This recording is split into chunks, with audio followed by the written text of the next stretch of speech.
They say some gifts are blessings and others come with a price. On a quiet autumn morning, a woman stood at a flea market table, staring at a ring she had worn for nearly 20 years. Gold faded plain to the eye. Moments later, she would make a decision that would follow her for the rest of her life. Because she had once been warned, never sell it, not for food, not for love, not even to save yourself. And the woman who gave her that warning had been blind. Stay with me, because this is not just a story about a ring. It's about faith, patience, and the unseen threads that quietly determine who we become. Who was the blind old woman? And how did she know so much?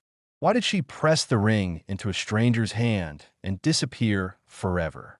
And what hidden truth was buried inside that simple band of gold? Some believe this story is about coincidence. Others say it's about destiny. But those who lived it will tell you, nothing about this was accidental.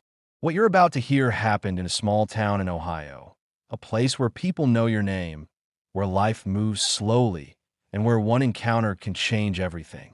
This is a true story, adapted to protect the privacy of those involved. But the emotions, the struggle, the choice, those are real. Her name was Margaret Hale. She was 47 years old when her life quietly collapsed. Margaret had done everything the way she was told. Worked hard, loved deeply, saved carefully. She had married young, raised 2 children, and spent nearly 25 years working as a clerk in a small insurance office just outside Columbus. The kind of job where you know everyone's birthday, where coffee is always brewing in the break room, where your desk becomes a second home. Then, in the span of 2 years, life unraveled. First came the company merger. Her job vanished with a polite handshake and a severance check that barely lasted 6 months. Then her husband, quiet, distant, confessed something he had been hiding for years. "There's someone else," he said. And just like that, a marriage dissolved into paperwork and silence. By the time Margaret turned 48, the house was gone, the savings drained, and the kids grown and far away with lives of their own. What remained was a woman learning what it meant to wake up every morning afraid. Not the kind of fear you see in movies, loud and dramatic. This was the quiet kind. The kind that sits in your chest when you check your bank account. The kind that makes you skip meals so the numbers stretch a little further. The kind that keeps you up at night, staring at the ceiling, wondering how you got here. Margaret wasn't bitter. She didn't blame anyone. But she was tired. Tired in a way that sleep couldn't fix. And that was when she met the old woman. Before we dive deeper, let us know in the comments where you're watching from. We'd love to hear from you. And if you're new here, click on the subscribe button so you never miss any of our upcoming videos. It happened at a bus stop on a Tuesday morning in late October. Margaret remembers the date because it was 2 days before her 49th birthday, a birthday she planned to spend alone. The air was cold, the kind that bites at your fingers even through gloves. The sky was gray, heavy with clouds that threatened rain but never delivered. Margaret stood, clutching her coat, waiting for the number 12 bus that would take her to her shift at the grocery store. That's when she noticed the woman sitting alone on the bench. She was old, much older than Margaret. Hair white as fresh snow, skin thin like folded paper, hands resting gently on a wooden cane. Her eyes were unfocused, clouded, blind. Yet somehow, she faced Margaret directly, as if she could see straight through her. "Are you the one who's lost everything?" the woman asked. Her voice was soft but clear, cutting through the morning silence. Margaret froze. She looked around, thinking maybe the woman was speaking to someone else. But they were alone. "I what?" Margaret stammered. The woman smiled softly, as though she could see more than sight aloud. "You're standing very still," she said. "That's how people stand when they're afraid to move forward." Margaret didn't know why, but she sat down. There was something about the woman's voice, calm, knowing, without judgment. They spoke for the length of one bus ride, though Margaret would later struggle to remember exactly what was said. The old woman never asked Margaret's name, never spoke of herself. She just listened, nodding occasionally, as Margaret found herself confessing things she hadn't told anyone. About the divorce, about the shame of starting over so late in life, about her kids, busy with their own struggles, too polite to say they didn't have time for hers. About the nights she cried in her car before walking into work with a smile. When the bus arrived, the woman reached into her coat and placed something small and warm into Margaret's hand. A ring. Gold. Simple, heavy. Keep this, she said. But listen carefully. Margaret leaned closer, her breath visible in the cold air. Never sell it, the woman whispered, her clouded eyes somehow fixed on Margaret's. No matter how desperate things become, no matter who asks, no matter what you think you need, this ring has been through more than you can imagine. It will remind you of what you're worth when you forget. Before Margaret could respond, the bus doors hissed open. The woman stood, tapped her cane twice, and stepped aboard. Margaret tried to follow, but the driver waved her off. "This one's full," he said. "You'll catch the next." Margaret watched through the window as the bus pulled away, searching for the old woman's face. But she couldn't find her. The bus disappeared around the corner, and Margaret stood there, holding the ring, feeling its weight, its warmth. She tried to find her again. For 2 weeks, Margaret returned to that bus stop every morning, scanning every face, asking the regular commuters if they'd seen an old blind woman with a cane. No one had. The woman had vanished as suddenly as she'd appeared, leaving only the ring and a warning. At first, the ring felt foolish. Margaret wasn't superstitious. She didn't believe in signs or omens or fate. She believed in work, in results, in things you could see and touch. But she wore it anyway, on her right hand, middle finger. It fit perfectly. Months passed. Winter came, cold and unforgiving. Money grew tight. Bills stacked up. Margaret worked 2 jobs, sometimes 3. She stocked shelves at night, cleaned offices in the early morning, and filled in at a diner on weekends. She was always tired, always sore, but she kept going. There were nights she held that ring in her palm, sitting on the edge of her bed, wondering how much it would fetch at a pawn shop.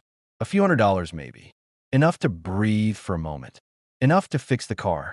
Enough to pay the electric bill without choosing between heat and food. Each time she considered it, something stopped her. A memory. The woman's voice. That calm certainty. The way she had said, "This ring has been through more than you can imagine." Margaret would slip the ring back on and go to sleep. Then things began to happen. Small things. Strange things. Whenever Margaret wore the ring to job interviews, she was called back. When she was 2 days from eviction, an unexpected tax refund arrived in the mail, a refund she'd forgotten she'd filed for. A stranger once paid for her groceries after noticing her hands tremble at the checkout. The woman behind her, younger, well-dressed, simply smiled and said, "I've been where you are. Let me help." Coincidences, Margaret told herself. Just life balancing out. But the ring grew warm whenever life reached its lowest point. She noticed it one night when she was crying in her car, parked outside her apartment, too exhausted to walk inside. The ring, cold when she got in, was warm against her skin by the time she stopped crying. Then came the day she broke the rule. It was a Sunday afternoon, 18 months after she'd received the ring.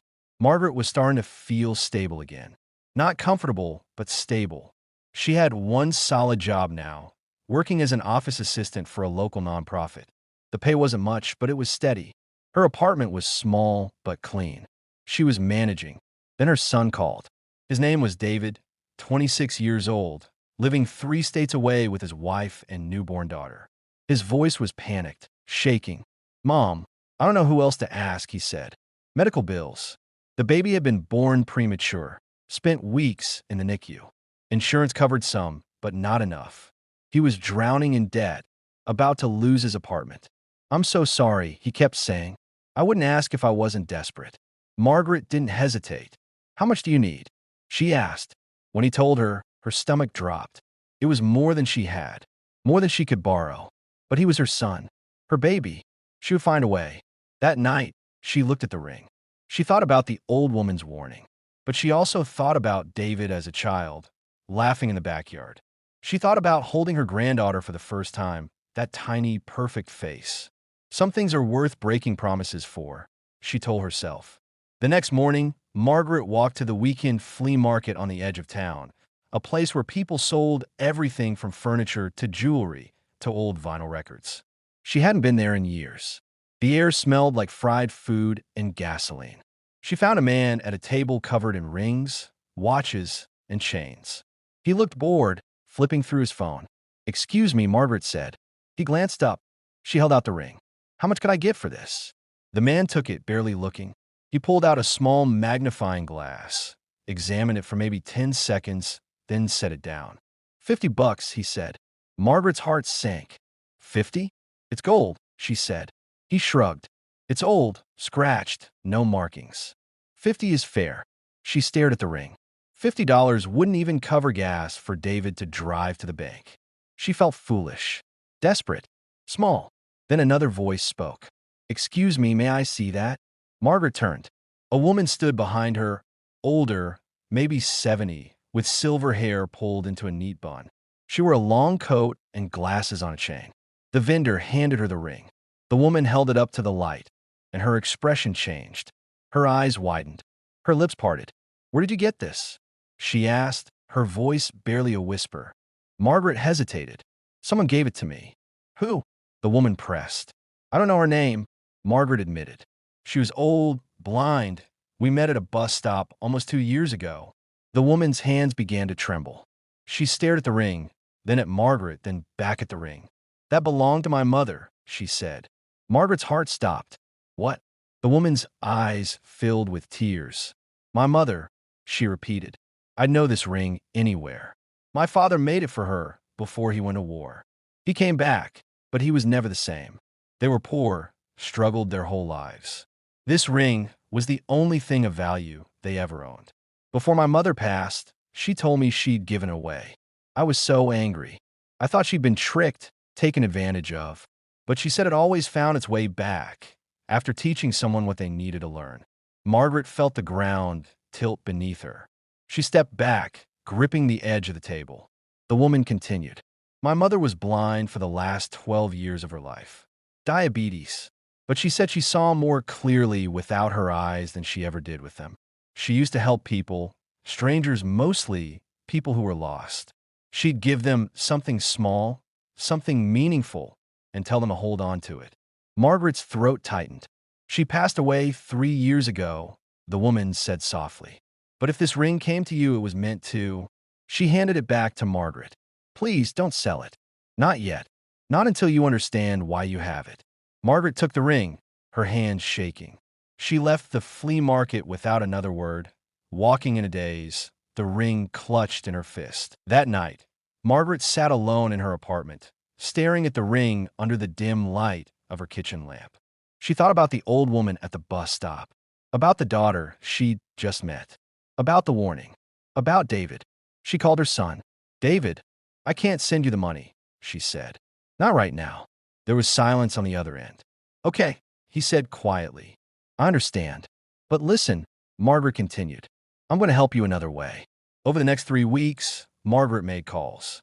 She researched charity programs, hospital financial aid, payment plans. She connected David with a social worker. She helped him apply for assistance he didn't know existed. It wasn't fast. It wasn't easy, but slowly, the debt became manageable. David called her a month later. "Mom, I don't know how to thank you. You did more than money ever could." Margaret realized something then. The ring wasn't protection. It wasn't magic. It was a reminder. A reminder that desperation makes us forget our worth. That quick fixes often cost more than we realize. That patience, struggle, and faith, those things build something money can't buy. She wore the ring every day after that. Life didn't become perfect overnight, but it became grounded, steadier. Margaret found work mentoring women restarting their lives after loss, divorce, layoffs. She rebuilt relationships with her kids. She learned to sit with discomfort without running from it.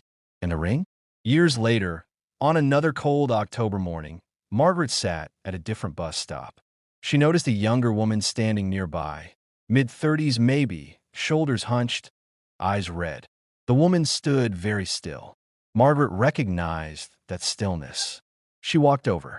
"Rough day?" she asked gently. The woman looked at her, startled, then nodded. "Rough year," she said. Margaret sat down beside her. They talked. The woman's name was Claire. Recently divorced. Lost her job. Living with her sister. didn't know what came next. When the bus arrived, Margaret reached into her coat. She pulled off the ring, warm from years of wear, and placed it in Claire's hand. "Keep this," Margaret said, "but listen carefully." Claire stared at the ring, confused.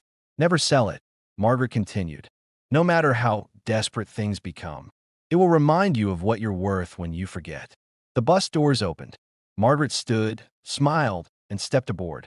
She didn't look back. Margaret often said this in the years that followed. Some gifts aren't meant to save you from hardship.